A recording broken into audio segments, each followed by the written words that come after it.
Selamat pagi, Assalamualaikum warahmatullahi wabarakatuh. Selamat pagi pemirsa, selamat pagi Andi Gumara. Selamat pagi, Billy. Bagaimana akhir pekan hari Sabtu ini? Memang tadi kita sudah bacakan ya, beberapa wilayah masih selalu dilanda cuaca buruk gitu ya. Tapi kita cukup beruntung karena pagi hari ini di tempat kita mengabarkan ini cukup cerah, gloomy, banyak yang olahraga di belakang. Iya, tapi aku juga banyak dengar berita-berita sedih sih akhir-akhir ini. Kenapa?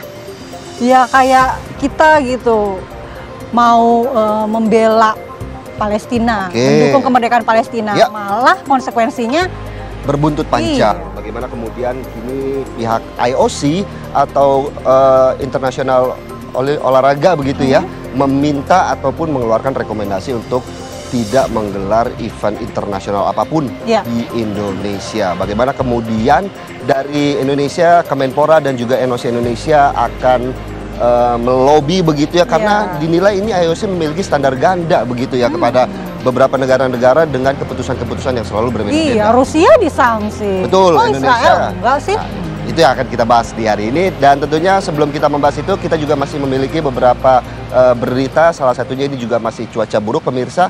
Hujan deras yang melanda wilayah Lembang, Kabupaten Bandung, Jawa Barat ini kemudian memicu banjir. Genangan banjir menyebabkan aktivitas warga terganggu dan arus lalu lintas tersendat, seperti di Jalan Panorama dan di Jalan Maribaya. Tinggi genangan mencapai 50 hingga 70 cm, mengakibatkan sejumlah kendaraan mogok dan arus lalu lintas dialihkan. Banjir kali ini merendam kawasan Pasar Panorama selama sekitar 1 jam, sebelum air berangsur surut pada pukul 15 waktu Indonesia Barat. Dampaknya cukup besar, mulai dari kemacetan hingga aktivitas perdagangan terhenti. Warga meminta pemerintah Kabupaten Bandung Barat segera menanggulangi banjir yang berulang terjadi di kawasan Lembang bersama pemerintah Provinsi Jawa Barat.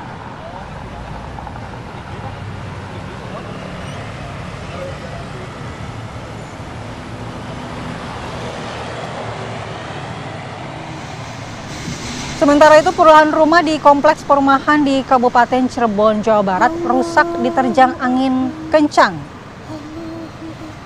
Terjangan angin kencang memporak-porandakan atap bangunan yang dilaluinya. Ini termasuk atap masjid yang baru saja kita saksikan, di mana angin kencang ini terjadi disertai dengan hujan deras. Sebagian warga yang sedang beristirahat ini kemudian panik dengan suara gemuruh dari atap rumah warga yang berterbangan. Sebanyak 40 rumah dan 1 bangunan masjid mengalami kerusakan pada bagian atap. Ini akibat terjangan angin kencang yang juga mengakibatkan pohon bertumbangan. Beruntung tidak ada korban jiwa ataupun luka-luka.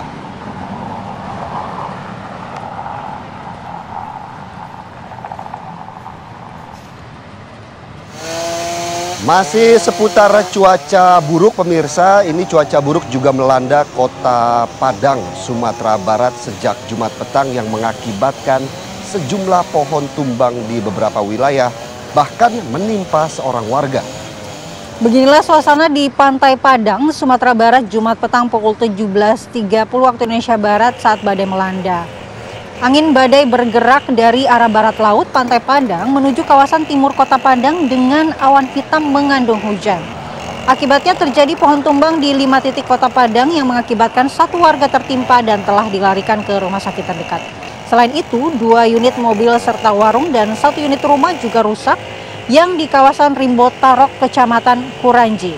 Hingga Jumat malam petugas BPBD Padang bersama TNI dan Polri serta warga sekitar terus melakukan pembersihan pohon yang tumbang, menimpa rumah dan yang menutup jalan raya. Terus berhati-hati untuk pemirsa mungkin yang ingin berkendara, apalagi cuaca ekstrim, pohon tumbang, banjir juga mengintai di mana-mana. Hati-hati jangan sampai kendaraan mogok. Ini biasanya kalau udah mogok servisnya lumayan. Iya, begitu juga dengan banjir, banyak kenangan di mana-mana, kata Philip.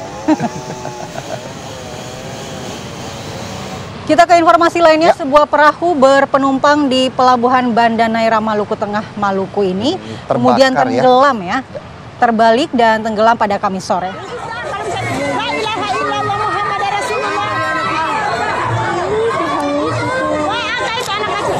Kita saksikan pemirsa bagaimana ini kepanikan dari warga saat perahu akan tenggelam, di mana seorang ibu dan anaknya bayi masih berusia balita nyaris tertimpa perahu yang terbalik. Akibat insiden ini membuat warga sekitar panik hingga meloncat dari atas jembatan ke laut agar bisa membantu anak bayi dan ibunya yang terjebak di perahu yang terbalik. Sejumlah warga juga melakukan pertolongan serta mengevakuasi para penumpang yang mengalami musibah tersebut. Dan beruntung dalam insiden ini tidak menimbulkan korban jiwa, namun sebagian harta benda milik penumpang tidak bisa diselamatkan.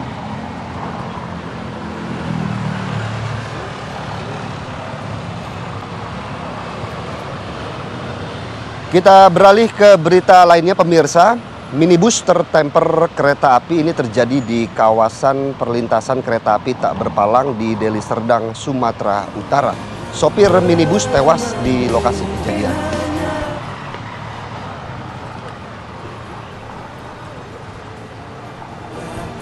Kecelakaan yang melibatkan kereta api dengan mobil pribadi terjadi di perlintasan tanpa palang pintu di Dusun Sentosa, Desa Tumpatan, Kecamatan Beringin, Kabupaten Deli Serdang, Jumat siang.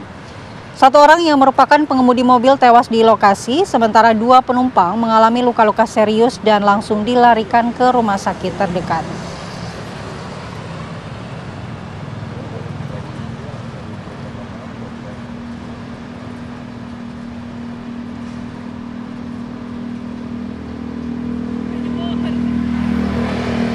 Kita kembali ke informasi dari Jakarta. Mobil tercebur ke dalam kali gara-gara kendaraan derek ini tak kuat menarik mobil yang mengalami kecelakaan menabrak pembatas sungai di Jalan Daan Mogot 2, Kebonjeruk, Jakarta Barat. Dalam rekaman video amatir warga, ini merekam detik-detik mobil jenis SUV dengan nomor polisi B8182WW yang tercebur ke kali Sekretaris Kebonjeruk, Jakarta Barat. Pemirsa, petugas derek yang kemudian tiba di lokasi berusaha mengevakuasi mobil yang nyaris tercebur, namun bukannya terangkat, justru mobil semakin tercebur ke dalam kali, begitu ya. Menurut saksi mata, peristiwa ini berawal saat pengemudi SUV hitam yang menghindari pemotor saat hendak mendahulinya. Pengendara mobil yang terkejut kemudian hilang kendali dan menabrak pembatas kali, dan tidak ada korban jiwa dalam insiden kecelakaan ini. Mungkin mobil dereknya kurang besar kali ya dibanding yang mau diderek. Ya. Atau mungkin cara menariknya juga ada kesalahan sehingga membuat mobil SUV ini tidak terangkat, justru semakin tercebur ke dalam kali.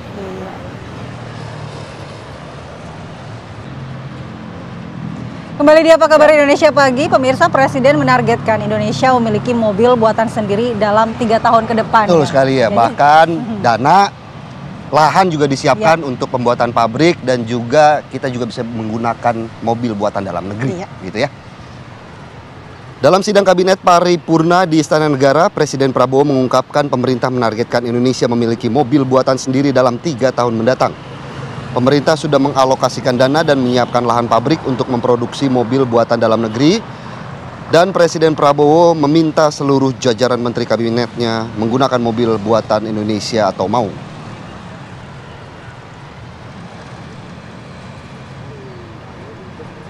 Mulai rintis, kita akan punya mobil buatan Indonesia dalam 3 tahun yang akan datang.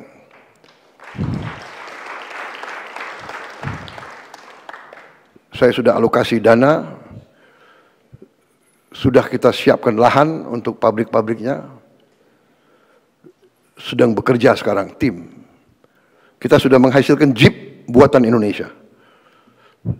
Jadi sekarang pejabat-pejabat kita, perwira-perwira kita bangga, kita tidak pakai Jeep buatan negara lain. Pemirsa, seorang siswa Sekolah Rakyat Menengah Pertama 2 Bandung Barat ini menuliskan surat untuk Presiden Prabowo Subianto dengan kalimat yang penuh makna. Dalam tulisannya, Muhammad Dafa Rashid menuliskan surat terima kasih kepada Presiden Prabowo karena telah membuat sekolah rakyat, sehingga dia dan teman-temannya bisa kembali bersekolah. Dirinya berharap dengan bersekolah menjadi anak yang cerdas, kreatif, dan mempunyai jiwa pemimpin, kemudian bisa meraih cita-cita menjadi orang yang sukses dan membangun negara. Di tulisan berikutnya, Dafa juga mengucapkan selamat ulang tahun ke-74 kepada Presiden Prabowo Subianto untuk selalu sehat dan bisa berkunjung ke Sekolah Rakyat Menengah Pertama 2 Bandung Barat. Mudah-mudahan ya Amin. tercapai harapannya bisa dikunjungi oleh Presiden Prabowo Subianto.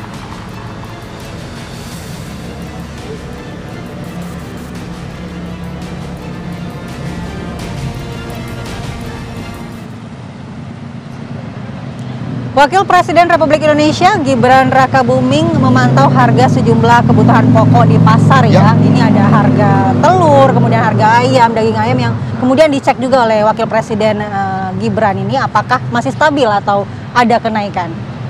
Betul sekali, dengan didampingi Wakil Gubernur Jawa Barat serta Wali Kota Cirebon, ini Wapres berinteraksi langsung dengan sejumlah pedagang pasar Jaga Satru, terutama ini pedagang sayur dan daging. Dari interaksi dengan pedagang, Wapres Gibran menemukan harga pokok seperti daging ayam masih tinggi dengan dijual Rp32.000 per kilogramnya, sedangkan harga telur ini dijual Rp33.000 per kilogram. Wapres Gibran pun meminta agar pemerintah Kota Cirebon terus menjaga pasokan bahan pangan tetap terjamin dan stabilitas harga tetap terkendali. Usai melakukan peninjauan ke Pasar Jaga Satru, Wapres melanjutkan kunjungan kerja meninjau sekolah rakyat serta sekolah menengah penabur Kota Cirebon. Ini harga telur sekilonya lebih mahal loh dari harga ayam sekilo. Nah, biasanya ibu-ibu nih yang paham ya bagaimana harga telur, harga-harga kebutuhan pangan ya.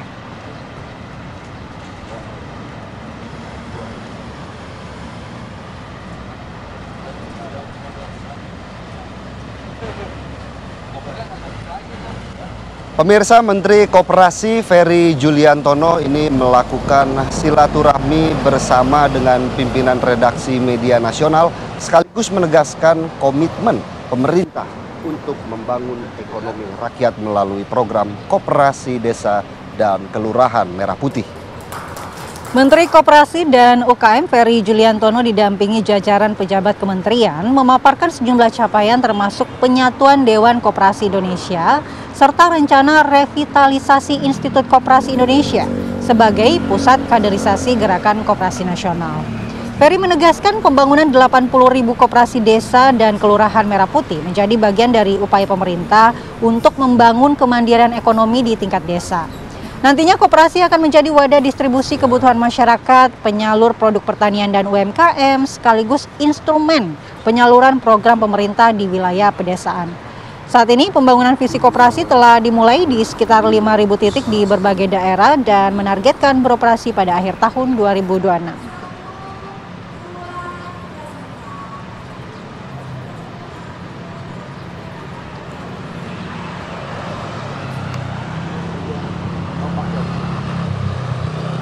Pemirsa, Menteri Keuangan Purbaya Yudi Sadewa mengapresiasi kesepakatan ini untuk restrukturisasi utang WUSH dengan pihak Cina. Belibet nih. Dalam restrukturisasi ini, tenor utang WUSH ini kemudian ditetapkan dari semula 60 tahun menjadi 40 tahun. Persoalan utang kereta cepat agaknya mulai menemukan titik terang. Danantara memilih proses restrukturisasi utang jadi jalan keluar utang yang berat dari kereta cepat. Dalam proses negosiasi itu, tenor utang kereta cepat yang semula 40 tahun menjadi 60 tahun. Pembahasan negosiasi dilakukan tim Danantara bersama PT Kereta Cepat Indonesia Cina. Proses negosiasi masih belum menemukan titik terang terkait persoalan suku bunga dan mata uang yang akan disepakati.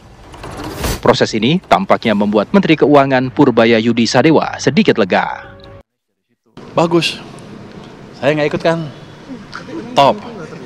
Berarti nggak diajak ke Cina, Pak? Enggak lah. Kan katanya si Pak Doni dia mau ngajak pemerintah juga buat ke Cina. Paling menyaksikan. Kalau mereka udah putus kan udah bagus, top. Tim restrukturisasi itu nanti dari Kemenku juga atau gimana Pak? Iya. Gimana? Tim yang restrukturisasi nanti pemerintahnya bakal itu. dari pemerintah dari Kemenku. Wah, saya sebisa mungkin nggak ikut, biar aja mereka selesaikan business to business. Berarti Jadi top. Sejak awal, Purbaya memang menolak utang kereta cepat jadi beban APBN. Purbaya menilai proses tersebut sebaiknya diselesaikan secara bisnis to bisnis antara pihak yang terlibat langsung. Dari Jakarta, Rehana Mezia dan Bayu Rustam, TV One mengabarkan. Kita beralih ke kabar lainnya, pemirsa. 234 triliun rupiah dana pemerintah daerah mengendap di bank Ini Menteri Keuangan Purbaya menjelaskan dana yang menganggur tersebut karena lambatnya realisasi belanja APBD. Ya, padahal pemerintah pusat sudah menyalurkan dana ke daerah dengan cepat.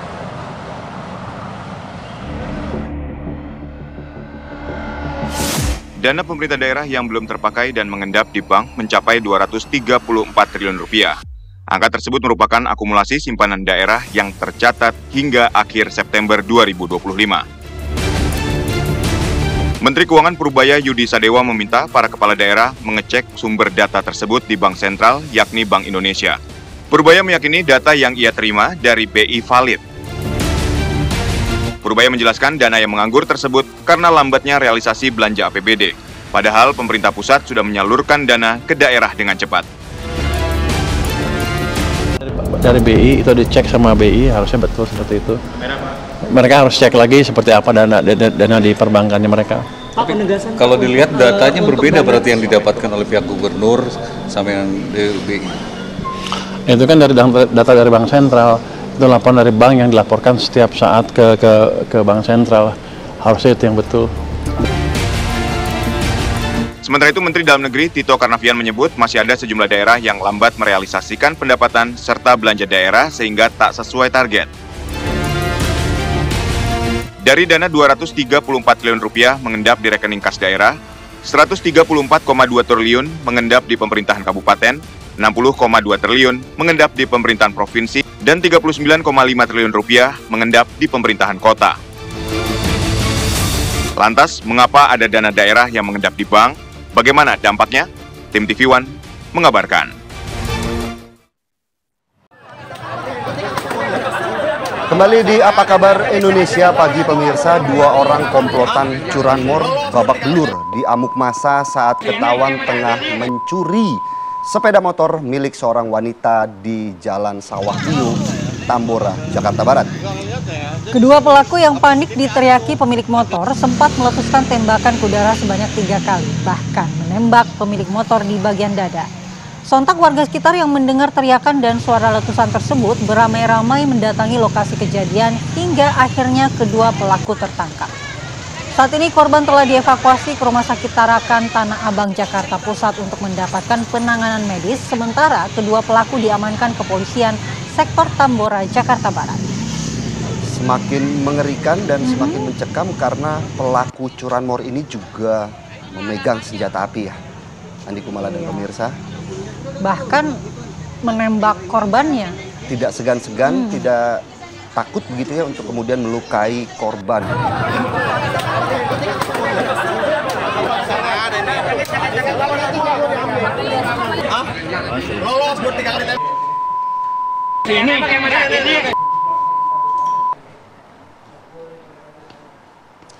Pelaku perampokan yang menganiaya karyawan helm di Brebes, Jawa Tengah akhirnya berhasil ditangkap polisi.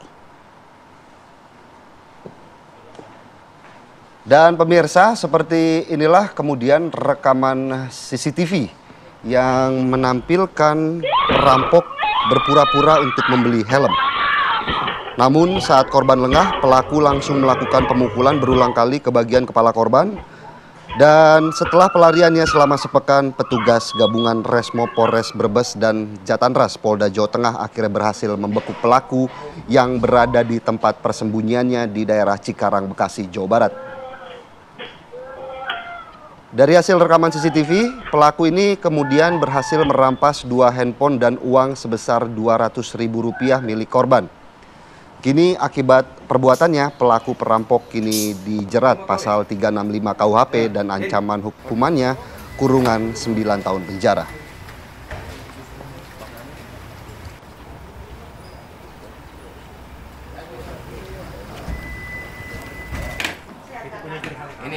Ini Samsung ini sama iPhone ini ya. iPhone sama Samsung ya? Bener ya? Kita beralih ke berita lainnya pemirsa, seorang bayi perempuan terpaksa harus dilarikan ke rumah sakit karena dibanting oleh seorang laki-laki yang ini diduga mengalami gangguan jiwa. Jangan sampai kemudian alasan gangguan jiwa ini membebaskan pelaku dari jerat hukum. Iya, karena ini nggak tega banget sebenarnya melihat berita ini, karena bayi yang baru berusia 9 bulan ini terpaksa harus menjalani pengobatan serius di Rumah Sakit Umum Daerah Dr. Murjani Sampit karena cedera di bagian kepala akibat dibanting oleh pria tadi yang diduga mengalami gangguan kejiwaan atau ODGJ. Dari hasil CT scan ditemukan retak temporal dan pendarahan di kepala sebelah kanan. Karena kondisi korban yang mengalami cedera cukup parah, rencananya pasien akan segera dirujuk ke RSUD Doris Silvanus Palangkaraya.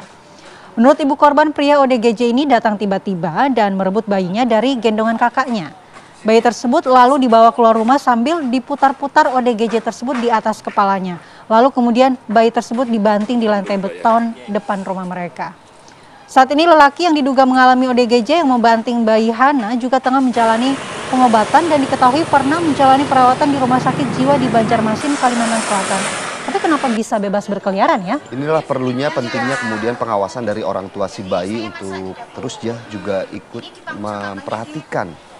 Iya, tapi untuk ODGJ yang berkeliaran ini juga tanggung jawab siapa gitu ya untuk mengawasi? Mungkin perlu ada perhatian dari yang berwenang. Kita ke kabar lainnya, pemirsa. Penarik becak motor tewas ditabrak mobil yang dikendarai oleh seorang DJ bernama Suparlin Sembiring. Pelaku yang sempat kabur akhirnya ditangkap oleh warga dan diamankan oleh kepolisian.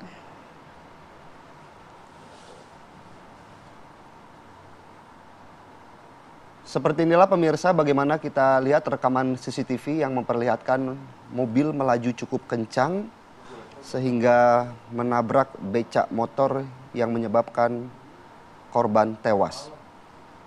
Ini kejadian terjadi di Kota Medan, Sumatera Utara pada Sabtu 18 Oktober lalu, di mana ternyata usai kejadian mobil tersebut justru langsung kabur dan akhirnya berhasil diberhentikan oleh warga di Jalan Sei Mencirim, Kota Medan. Mobil dan sopirnya pun akhirnya menjadi bulan-bulanan warga dan setelah kejadian pelaku langsung dibawa ke kantor polisi guna menjalani pemeriksaan oleh petugas. Kepada polisi, DJ Parlin mengaku baru pulang dari tempat hiburan malam dan sempat mengkonsumsi alkohol. Dan Kasat Lantas Polrestabes Medan AKBP Imade Parwita mengatakan setelah melakukan rangkaian pemeriksaan, polisi akhirnya menetapkan status tersangka terhadap DJ Parlin. Pihaknya juga telah melakukan pengecekan urin dengan hasil negatif mengkonsumsi obat terlarang dan atas perbuatannya kini tersangka dijerat dengan pasal 310 ayat 4 dan pasal 312 ayat 4 dengan ancaman hukuman 6 tahun penjara serta denda sebesar 12 juta rupiah.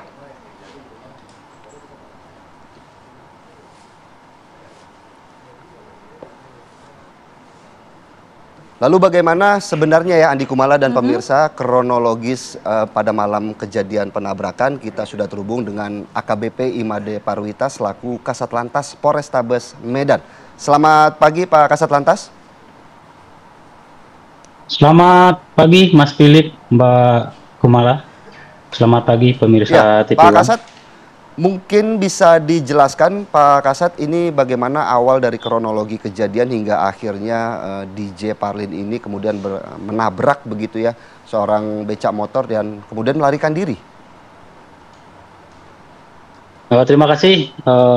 Dapat kami informasikan terkait kecelakaan lalu lintas yang terjadi di salah satu ruas jalan yang ada di Kota Medan, yaitu di Jalan Jenderal Jamin Ginting, tepatnya di Pajak atau Pasar Usu, yang terjadi tanggal 18 Oktober 2025 sekira pukul 05.00 waktu Indonesia Barat pagi hari, di mana ada sebuah becak motor yang melintas di lokasi kejadian, di mana kendaraan tersebut datang dari simpang pos, berkendara dengan keadaan normal, dan dari arah belakang datang mobil Fortuner dengan plat nomor BK 1009 Pati Ambon Jepara dengan kecepatan tinggi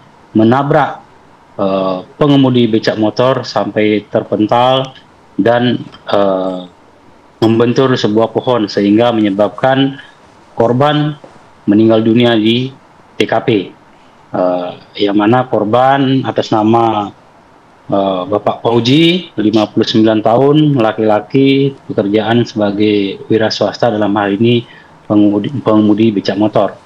Di mana mobil Fortuner setelah melakukan penabrakan sempat melarikan diri dan dapat diberhentikan oleh warga di daerah Semencirin, Kecamatan Sunggal, Kabupaten Deli Serdang, Sumatera Utara. Begitu, Mas.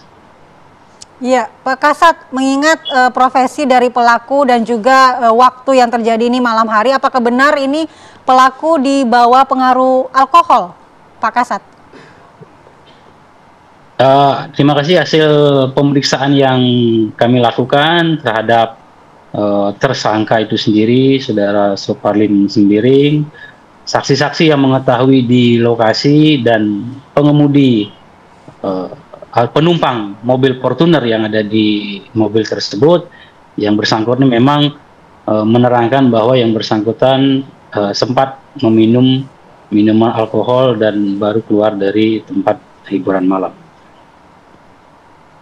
Pak Kasat, keberadaan pelaku sendiri DJ Parlin ini di Medan, apakah memang undangan untuk mengisi acara hiburan malam di sana atau seperti apa? Terkait masalah itu, memang mungkin ini kegiatan rutin yang bersangkutan juga berprofesi sebagai disc jockey. Mungkin ada undangan ataupun mengisi acara, itu kami akan dalami. Tapi yang bersangkutan menerangkan bahwa dia yang bersangkutan baru datang dari tempat hiburan malam dan berencana pulang ke rumahnya yang berada di wilayah Kuntungan, Deli Serdang. Begitu, Mas. Oke, Pak Kasat, ketika pelaku menabrak korban, ini kan sempat melarikan diri. Apakah dari keterangan pelaku sendiri, pelaku tidak menyadari telah menabrak, atau memang pelaku ini mencoba untuk menyelamatkan diri setelah kejadian? Terima kasih. Memang awalnya dengan kecepatan tinggi yang hasil pemeriksaan kami, kecepatannya di atas 100 km per jam, dia tidak merasa menabrak, tapi setelah dikejar oleh masyarakat, yang bersangkutan langsung melarikan diri dan tertangkap di daerah Semencirin. Setelah ditangkap di daerah Semencirin, yang bersangkutan juga sempat dimasa oleh masyarakat yang ada di lokasi dan masyarakat yang mengejar dari titik terjadinya kecelakaan. Begitu, Mas. Iya, Pak Kasat, lalu konstruksi hukum yang akan dikenakan kepada pelaku seperti apa? Terima kasih. Konstruksi hukum yang dilakukan terhadap tersangka, tentunya pertama kami melakukan penyelidikan karena awalnya yang bersangkutan melarikan diri, dan kami dapat informasi bahwa pengemudi dari kendaraan Fortuner tersebut adalah Saudara Parlin Sembiring, atau nama lengkapnya adalah Suparlin Sembiring. Kami melakukan penyelidikan, kami melakukan pemeriksaan terhadap saksi-saksi yang ada di TKP, termasuk saksi yang ada di dalam mobil Fortuner tersebut, serta mencari rekaman CCTV. Dan setelah kami melakukan penyelidikan, kami melakukan pemeriksaan terhadap saksi-saksi tersebut dan melakukan pemeriksaan terhadap Saudara Suparlin Sembiring sebagai saksi. Setelah itu kami gelarkan, kami tetapkan sebagai tersangka. Selanjutnya yang bersangkutan sudah dilakukan pemeriksaan sebagai tersangka dan sudah diamankan di Satlantas Polrestabes Medan untuk mempertanggungjawabkan perbuatan karena lalainya menyebabkan kecelakaan dan meninggal dunia sesuai bunyi dari pasal 310 ayat 4 Undang-Undang nomor 22 tahun 2009. Begitu, Mbak. Baik, terima kasih Pak AKBP Imade Parwita, Kasat Lantas Polrestabes Medan, atas waktunya bergabung di Apa Kabar Indonesia Pagi, dan selamat bertugas kembali. Terima kasih Pak Kasat Lantas. Selamat pagi. Paling tidak Indonesia memiliki prinsip untuk terus mendukung kemerdekaan Palestina, salah satunya dengan tidak memberikan visa kepada atlet senam Israel yang akan bertanding di kejuaraan dunia senam artistik 2025. Tapi yang jadi pertanyaan, kenapa justru IOC yang mengeluarkan standar ganda atau justru standar miring nih? Ngarahnya miring-miring aja. Karena yang dihukum nih negara-negara Rusia, sekarang juga Indonesia yang menjadi target. Apakah kemudian ini perjuangan dari Kemenpora dan juga IOC ataupun NOC Indonesia untuk berdiplomatik dengan IOC akan menghasilkan keputusan-keputusan yang tentunya akan menguntungkan bagi kedua pihak begitu Adi Kumala. Tetap bangga sih dengan pemerintah Indonesia yang berprinsip dan tetap mendukung kemerdekaan Palestina meskipun harus menghadapi konsekuensi seperti ini. Betul. Kita akan bahas dengan narasumber yang sudah hadir di studio. Di sini sudah ada Mbak Samara Amani, staf khusus Kemenpora. Selamat pagi. Selamat pagi Mbak, pagi Mas, pagi. Sehat? Sehat, alhamdulillah. Oke, kemudian ada juga Bang Nigara, Om Nik ya. Pagi Om Nik. Wartawan senior olahraga. Sehat Om Nik? Alhamdulillah sehat walafiat. Saya mungkin mau langsung ke Om Nik dulu sebelum ke Mbak Samara. Pasti punya catatan sejarah bagaimana kemudian ada hukuman, ada Indonesia kini ditarget oleh IOC untuk tidak menggelar event-event internasional. Seperti apa Om Nik catatan-catatan yang apakah kasus ini pernah terjadi sebelumnya begitu? Ya tahun 1963 ya kita pernah mengalami yang lebih berat dari ini. Karena kita dicoret oleh IOC. Dikeluarkan karena kita menggelar Ganevo gitu. Dan situasi dengan kondisi kayak itu Bung Karno melawan. Nah, cuma yang beda situasi dan kondisi seperti sekarang. Dulu Bung Karno berani mengatakan go to hell IOC gitu. Sekarang kan nggak mungkin juga itu kita lakukan gitu. Tetapi kan ada perlawanan juga untuk saat ini. Apa yang dilakukan oleh pemerintah udah benar. Karena ini sesuai dengan pembukaan Undang-Undang Dasar 1945 gitu, di mana penjajahan itu harus dihilangkan gitu. Nah sekarang kalau IOC menuduh kita diskriminatif, tanya sama IOC dia diskriminatif nggak? Kok dia membela Israel? Tuh penandatanganan gencatan senjata perdamaian udah ditandatangani, dibom juga tetap Gaza. Bom juga itu ke daerah-daerah lain. Artinya standar ganda yang bukan cuma standar ganda, menurut saya memang IOC nggak bisa lepas dari tekanan-tekanan politik yang lebih berat gitu loh. Karena buat dia yang penting yang ngelawan, yang menolak Israel harus dihukum. Sementara Israel sendiri oleh dia tutup mata dia untuk itu. Jadi apa yang dilakukan oleh pemerintah Indonesia sudah benar, oleh ormas, keagamaan, gitu. Semua kita udah benar. Jadi saya kira ini adalah satu buah perjuangan kita. Harus kita hadapi situasi seperti ini. Bahwa kemudian pemerintah NOC pergi ke tempat IOC untuk berdiskusi, untuk nggak apa-apa, nggak ada masalah. Usaha harus kita lakukan terus-menerus. Tapi menurut saya sekarang ini masih lebih ringan dibanding tahun 1963. Gitu. Iya, mungkin kita perlu dudukan dulu ya. Kalau katanya ini sanksi atau mungkin juga hukuman, apakah benar seperti itu? Apakah ini hanya rekomendasi semata yang sifatnya bukan sanksi atau hukuman? Jadi pertama-tama kalau kita telaah dari surat IOC tersebut, itu ada 2 poin yang disampaikan. Yang pertama adalah mengakhiri semua bentuk diskusi sebenarnya. Jadi sebenarnya juga bukan mengakhiri sih, tapi menunda pembahasan dalam arti diskusi yang sedang berlangsung jika Indonesia ingin menjadi tuan rumah Olimpiade gitu ya, Youth Olympic, dan berbagai event di bawah payung Olimpiade gitu.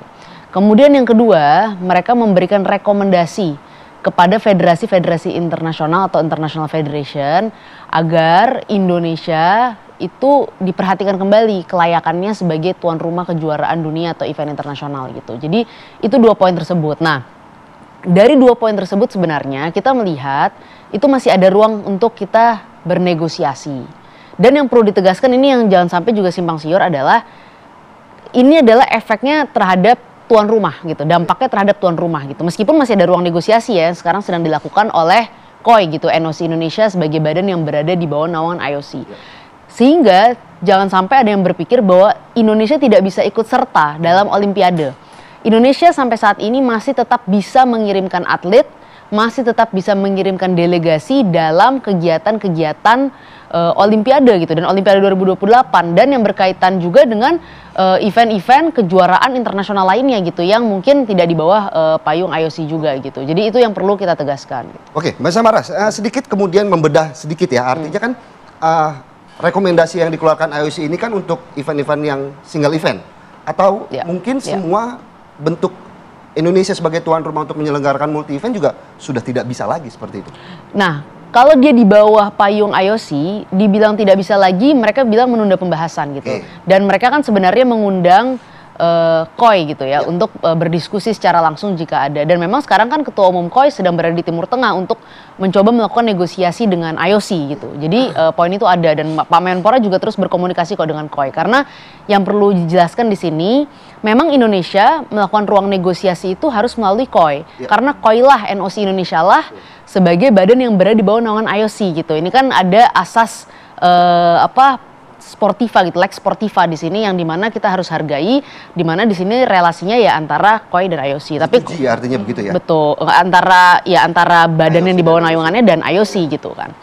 Nah, saat ini untuk event-event yang single event gitu ya di bawah federasi internasional masing-masing gitu ya, kejuaraan internasional, itu IOC memberikan sifatnya rekomendasi gitu. Ya, rekomendasi tersebut nanti pasti akan diserahkan kembali kepada federasi internasionalnya. Seberapa besar kemudian surat rekomendasi IOC untuk federasi olahraga yang tersebut itu untuk menggelar event begitu? Ya tentu nanti pasti kita lihat ya, dan pasti saya kira akan banyak pertimbangan. Tapi dalam track record Indonesia sebagai tuan rumah, Indonesia telah membuktikan bahwa Indonesia adalah tuan rumah yang baik. Betul, banyak sekali. Dan bahkan untuk kejuaraan dunia gimnastik yang sekarang saat ini sedang berlangsung di Jakarta, bisa dilihat berlangsung dengan sangat baik gitu. Jadi saya kira itu juga akan menjadi poin yang sangat penting. Nah, untuk Indonesia sendiri dan sikap pemerintah begitu ya. Tadi seperti juga sudah disampaikan gitu ya Pak Nigara itu. Betul sekali bahwa sikap pemerintah saat ini ya tentu nomor satu ya kita melihat isu kemanusiaan gitu ya kan. Isu kemanusiaan itu menjadi catatan yang penting, dan tentu pemerintah harus berpegangan gitu ya, Indonesia harus berpegangan pada prinsip yang mereka miliki dalam Undang-Undang Dasar 1945. Tetapi juga kita tidak ada prejudice dan tidak diskriminasi. Dan karena itu juga, karena tidak ada prejudice dan tidak diskriminasi, kita juga tidak bisa memberikan perlakuan khusus bagi negara-negara tertentu gitu. Dan memang sesuai ketentuan perundangan yang berlaku saat ini kita tidak memiliki hubungan diplomatik dengan Israel gitu. Dan ya kita juga harus menjaga kepentingan publik gitu ya, keamanan dalam setiap penyelenggaraan event internasional. Jadi itu yang menjadi catatan-catatan kami gitu. Negara cukup menarik ya. Apakah dampaknya cukup besar dengan rekomendasi IOC seperti itu kepada Indonesia? Saya kira enggak. Enggak ya? Ya, ini sekali lagi ini berbeda dengan tahun 63. Jadi ini baru usulan dari IOC lah, supaya kita ini Federasi Internasional Sport nggak melakukan sesuatu di sinilah gitu. Masih itu aja bentuknya. Kan masih ada negosiasi. Tadi ya Samara udah bilang bahwa Okto sekarang ada di Timur Tengah untuk membicarakan hal itu. Mudah-mudahan clear, mudah-mudahan meskipun hati kecil saya mengatakan itu nggak mungkin, karena IOC itu tetap pada pendiriannya. Dia menganggap bahwa Israel itu nggak bersalah gitu loh. Dalam kasus Gaza itu Israel nggak bersalah. Ini kan sesuatu yang menurut saya fakta yang dibungkus oleh mereka gitu loh. Seolah-olah Israel ini yang jadi korban gitu. Padahal yang jadi korban itu kan puluhan, ratusan ribu bahkan jutaan itu mungkin rakyat Gaza. Bukan cuma Gaza, di sekitar itu juga dikenai oleh kekerasan Israel gitu. Sekarang memang karena diplomasinya Israel dengan IOC ini cukup intens, cukup kuat gitu, sehingga akhirnya IOC berpegang pada itu. Harusnya ini jadi pelajaran juga untuk kita. Dan yang paling penting nih sebelum saya melanjutkan itu, untuk pengurus senam nggak perlu worry. Jadi jangan merasa bahwa wah gara-gara kami nih, jangan. Jadi senam apalah sedang berjalan kejuaraannya, lanjutkan itu karena apa yang Anda lakukan udah benar gitu loh. Ya kan dia mengembalikan kepada pemerintah. Dan kalau kita nggak punya hubungan diplomatik ya bagaimana kita mesti dapat visa dari negara itu gitu loh.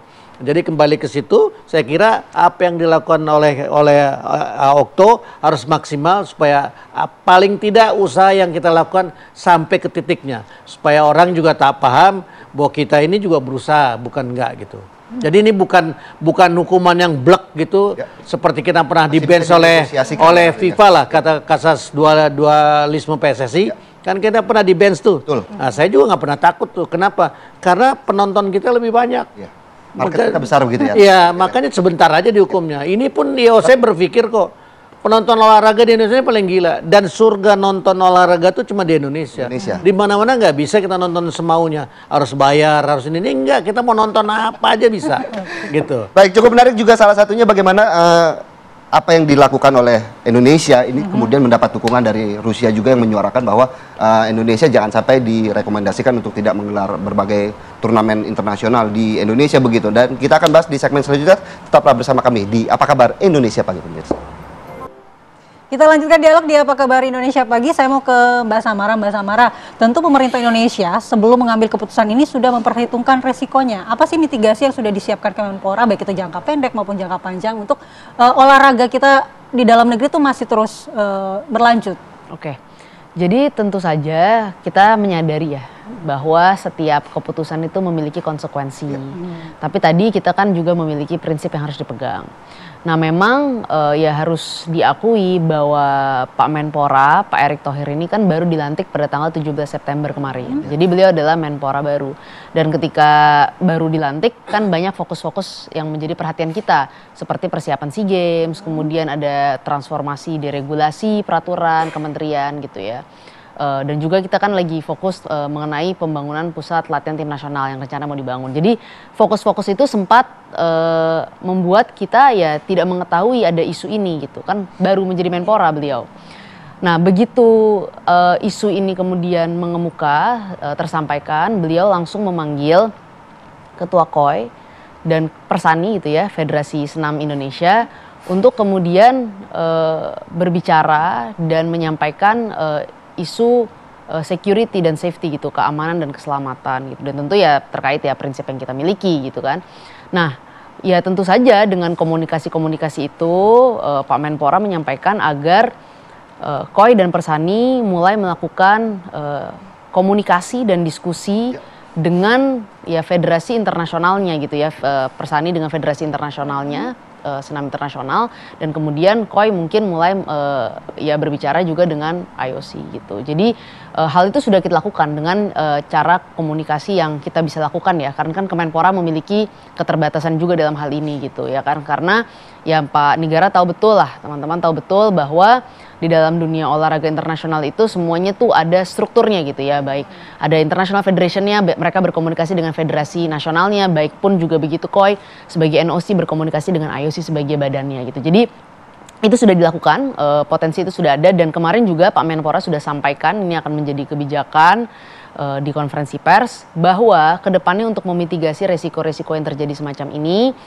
ketika federasi Indonesia gitu ya, cabur-cabur ingin mengajukan bidding sebagai tuan rumah untuk kejuaraan internasional, kami meminta agar surat disampaikan atau informasi disampaikan kepada Kemenpora paling tidak 1 tahun sebelum bidding atau 2 tahun sebelum event gitu, antara dua hal tersebut, supaya apa, hal seperti ini bisa dimitigasi ke depannya gitu. Om Nigara, pengalaman dari Om Nigara sendiri melihat bagaimana Presiden NOC kita Raja Sabta Oktohari yang tengah berupaya untuk bernegosiasi dengan IOC, apakah ini juga artinya kan bahasa dari IOC masih berpolitis ya, bersayap, artinya tidak banget tapi juga membuka dialog ataupun juga masih memanggil dari Presiden NOC kita, seperti apa melihatnya? Ya saya kira memang IOC juga nggak baku dalam arti Indonesia dihukum gitu, enggak. Ya, betul sekali. Jadi ruang diskusi itu masih terbuka sangat lebar gitu ya. Ini harus digunakan oleh NOC Indonesia agar bisa terus meyakinkan kepada IOC bahwa kita ini nggak diskriminatif gitu loh. Israel tuh nggak punya hubungan diplomatik dengan Indonesia, terus bagaimana kita dipaksakan untuk bisa menerima orang yang nggak ada hubungan diplomatik dengan kita gitu. Memang katanya saya juga nggak bisa pasti banget gitu. Di banyak sektor Israel juga bekerja sama dengan beberapa pihak, tetapi itu perlu didalami gitu. Itu perlu didalami. Dan yang paling penting saya nggak ragu, saya nggak khawatir kok. Saya nggak khawatir gitu. Kenapa kalau IOC emang mau menghukum, udah hukum aja udah, gitu. Kan kita pernah U17, U20 gagal kan Piala Dunia, nggak diapa-apain tuh, gitu loh. Kenapa? Karena Israelnya juga, FIFA-nya juga ngelarang, mungkin ya, FIFA-nya melarang juga, dan Israelnya juga nggak kayak sekarang pada atlet senamnya gitu loh. Nah, jadi kita nggak diapa-apain tuh. Tapi untung ruginya ketika Indonesia tidak bisa menggelar ataupun menjadi tuan rumah dalam event olahraga internasional seperti apa Om Nigara melihatnya? yang basis IOC ya, kejuaraan resmi maksudnya. Kalau nggak resmi kan nggak ada masalah gitu. Nah, jadi saya kira ini juga introspeksi untuk semua cabur-cabur di Indonesia untuk bisa lebih memperdalam lagi. Kerjasama dengan Kemenpora harus ditingkatkan gitu. Karena saya mantan staf khusus loh. Staf khusus saya mantannya gitu. Jadi saya dengan kondisi gitu, caburnya juga harus merapat dengan baik gitu. Ini kan yang ada jangan caburnya ini maaf nih ya, cabur-cabur cuma ngasih proposal aja, setelah itu Kemenpora mau masuk juga susah gitu. Jadi ini juga sebagai apa ya? Pengingat juga ya, pengingat kita untuk bersama-sama bahwa ini olahraga milik bersama loh, gitu loh. Jadi kalau nggak dikerjakan secara serius, secara bersama-sama, ya nggak bisa juga kita mau mencapai apa gitu. Kan itu begitu. Jadi Philip dan Mala nggak perlu terlalu khawatir lah ini kayak apa gitu. Karena menurut saya sekali lagi saya berpegang pada FIFA aja. FIFA itu nggak pernah berani menghukum Indonesia lebih lama lagi dari yang dihukum Afrika Selatan 31 tahun dihukum. Ya kan? Nggak tanggung-tanggung tuh gitu. Kita enggak tuh. Karena market kita cukup besar. Sangat besar, bukan sangat besar. Kita ini nomor 3 di dunia, penonton terbanyak. Brazil aja juara dunia 5 kali. Itu nomor 5. Kita nomor 3, padahal Piala Dunianya kita belum pernah masuk. Gitu. Tapi Om Nigara melihat seperti apa strategi yang harus... Sorry, itu yang senior. Om Nigara melihatnya seperti apa strategi yang harus dilakukan oleh KOI ya dalam melakukan komunikasi dan juga negosiasi dengan IOC. Ya kalau saya sih ya, Okto harus mampu meyakinkan pada IOC bahwa kita nggak diskriminatif. Contoh misalnya nih sekarang kan kejuaraan dunianya berlangsung dengan baik tuh. Nggak ada apa-apa ya? Nggak ada apa-apa gitu. Dan banyak sekali event-event olahraga kejuaraan internasional di sini berlangsung dengan sangat baik gitu. Jadi orang kita ini dengan orang asing seneng gitu loh, seneng menjamu, seneng segala macam. Jadi ini juga harus bisa dibicarakan oleh Okto pada IOC bahwa kita sama sekali nggak diskriminatif. Ini cuma karena undang-undang kita bunyinya begitu dan Israel nggak punya hubungan diplomatik dengan kita. Jadi mau apa yang mau kita lakukan gitu. Baik, Mbak Samara mungkin sedikit saja bocoran. Artinya kan begini, Presiden Indonesia kita sudah mencoba untuk berkomunikasi sekarang. Tapi kan kalau kita melihat bagaimana kemudian dari posisi Pak Erick Thohir begitu ya, member of IOC, ada nggak sih kira-kira dari upaya dari Pak Erick sendiri untuk juga ikut membantu melobi dari rekomendasi dari IOC ini? Ya tentu kita harus memahami juga posisi Pak Erick Thohir hari ini sebagai Menteri Pemuda dan Olahraga ya, sebagai Menpora. Jadi posisi itu harus dihormati gitu dan harus dihargai. Dan karena hal tersebut juga ya saya tahu betul Pak Menpora itu adalah orang yang sangat menghargai struktur dan tahu betul bahwa badan yang harusnya berkomunikasi di sini adalah KOI gitu, NOC Indonesia gitu. Karena itu posisi kami hari ini, Pak Menpora hari ini, beliau terus berkomunikasi dengan Pak Ketum KOI. Artinya komunikasi dan upaya atau dukungan yang bisa diberikan untuk melakukan negosiasi ini beliau berikan. Tapi kembali lagi tadi saya tegaskan dan sampaikan bahwa garis terdepan dalam melakukan negosiasi ini adalah ya NOC Indonesia gitu. Karena NOC Indonesia lah badan di bawah IOC. Atau jangan-jangan hukuman yang bukan hukuman ya, artinya rekomendasi yang tidak terlalu berat dari Indonesia ini karena melihat sosok Pak Erick Thohir yang berada di member of IOC, Mbak Samara? Saya kira kita nggak bisa berasumsi seperti itu ya. Karena kita harus lihat rekam jejak Indonesia juga gitu. Indonesia selama ini sudah membuktikan bahwa sebagai bangsa kita adalah bangsa yang beradab, kita adalah bangsa yang mampu menjamu sebagai tuan rumah gitu. Dan rekam jejak itu saya percaya menjadi catatan penting gitu. Artinya juga atlet-atlet luar negeri seperti yang dijelaskan Om Nigara merasa nyaman kalau bertanding di sini. Ya kan kita udah buktikan bahwa dengan misalnya Piala Dunia U17, kemudian juga ada Piala Dunia Basket pada tahun 2023 dan banyak kejuaraan internasional lainnya lah. Akuatik, bulu tangkis. Betul, banyak sekali, banyak sekali. Ya gimnastik yang sekarang pun berlangsung kan berjalan dengan sangat baik gitu. Jadi artinya ya juga venue-nya bagus gitu, jamuannya bagus gitu. Jadi kalau dari segi itu Indonesia boleh bangga lah. Indonesia punya standar yang cukup baik dalam menjaga rekam jejak mereka menjadi tuan rumah yang sangat baik. Iya, kita punya reputasi yang cukup baik, jadi kita tidak perlu khawatir, kata Om Nigara, kata Mbak Samara, masih terbuka ruang negosiasi. Masih terbuka. Dan ini sifatnya tidak kaku seharusnya. Betul sekali. Baik, terima kasih Om Nigara. Terima kasih Om Nik Basamara untuk pagi. waktunya pada pagi hari ini, dan tentunya juga kita berharap ini untuk kemajuan olahraga Indonesia begitu ya. Kita harus tetap dukung apapun keputusannya. Dan pemirsa, apa kabar Indonesia Pagi masih akan kembali di segmen selanjutnya. Kami masih memiliki sejumlah informasi menarik. Salah satunya ini adalah pemerintah Kota Jakarta Utara akan mengubah kolong tol di Jalan Yosudarso menjadi ruang terbuka hijau. Sesaat lagi. Pemirsa, pemerintah Kota Jakarta Utara akan mengubah kolong tol di Jalan Yosudarso menjadi ruang terbuka hijau yang ramah bagi warga. Penataan bagian bawah tol yang menjadi area bermanfaat ini merupakan salah satu mandat dari Gubernur DKI Jakarta Pramono Anung. Dengan diubahnya bagian bawah tol menjadi ruang terbuka hijau, tentunya bisa membuat wajah Jakarta Utara menjadi lebih indah dan juga asri. Penataan yang sudah mencapai 70% ini akan menghadirkan fasilitas seperti lapangan futsal, arena skateboard, dan playground anak. Tentunya diharapkan taman seperti ini dapat dimanfaatkan dan dijaga oleh warga dengan sebaik mungkin.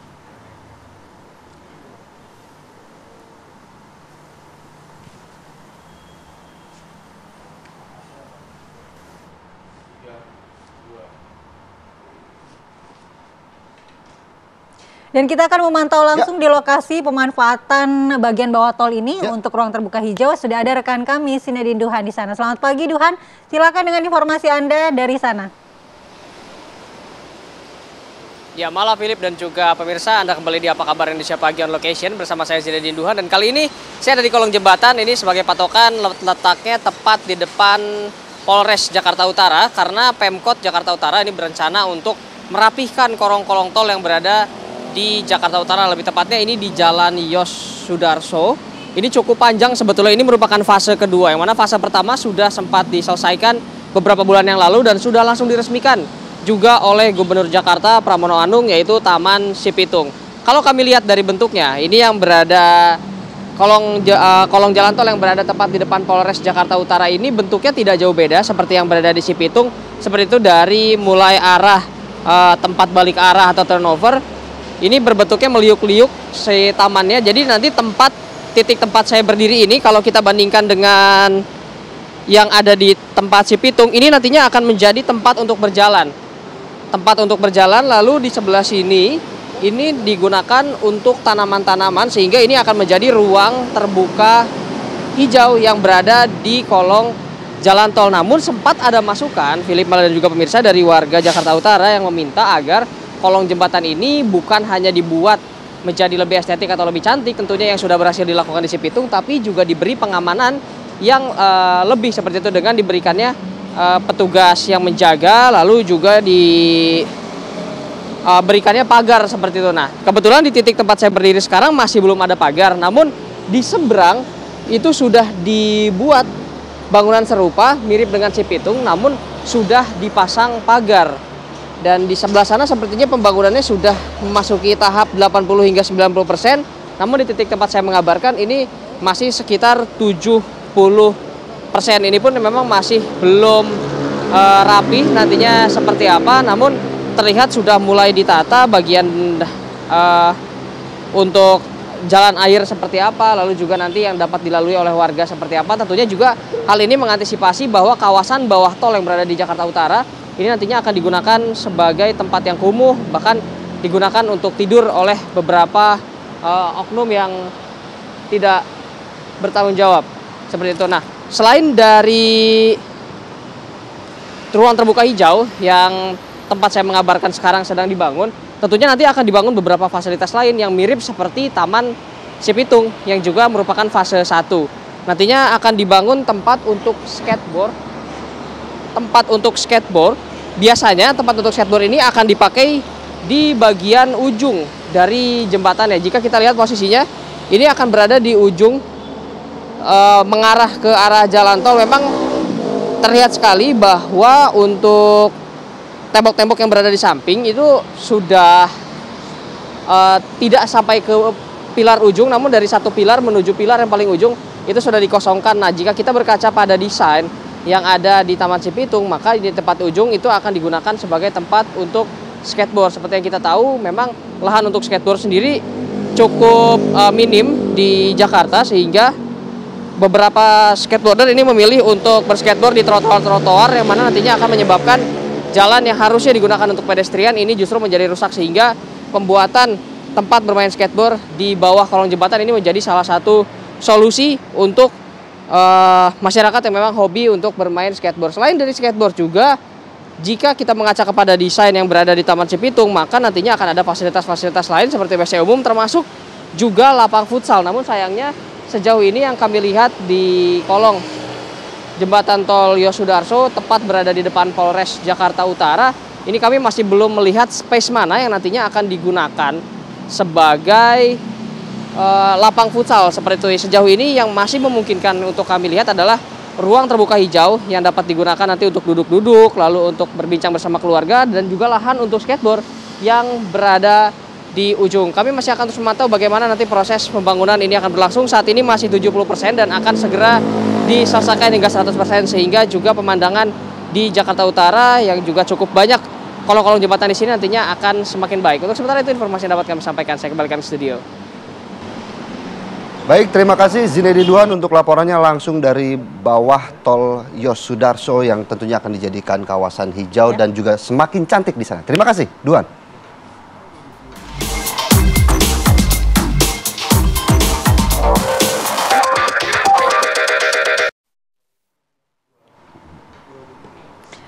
Laporan dari On Location tadi juga menutup jumpa kita di Apa Kabar Indonesia Pagi hari ini. Saya Nikumala. Saya Filipus Yonaso, Cutari Beli Kelapa. Kami pamit undur diri. Sampai jumpa. Sampai jumpa.